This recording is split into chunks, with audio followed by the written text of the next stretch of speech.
So I'm doing my seventh or eighth, can't remember now. Walther PDP dynamic forms trigger. Yeah, I messed this one up. My normal 1/16 punch that I normally use broke. So I said I should be able to go up a little bit.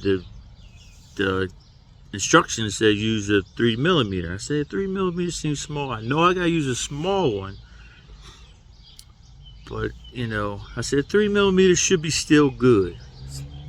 It wasn't. That 3mm, and I guess it depends on what punch you use. Some 3mm are smaller, and one somewhere 1/8 and 3mm, and the other ones are 7/64s or whatever. Man, you got.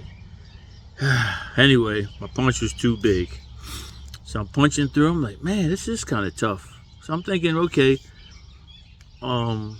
it's just the ones people having problems with. It's a tough one. I went to work, broke it. And again, Walther won't send you a slide release, so I probably ship the whole gun to Walther to put a trigger in. So here's a warning to that, man. Make sure that punch is small enough to punch in that hole. I'm gonna show you what I'm talking about. So here's the problem. You get a punch too big, it's gonna hit them little corners and everything. This is actually a star hole. So that's the problem people have not punching through. They're actually hitting them pieces. Punches gotta be real thin. It said use a 3mm, but it's got to be a real 3mm. My 3mm does not fit through this hole.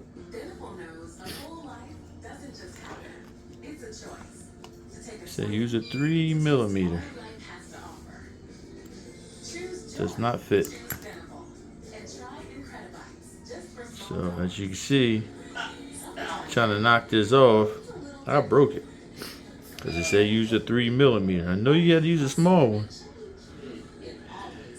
but it did not work. My little small one I had, my little 1/4 inch,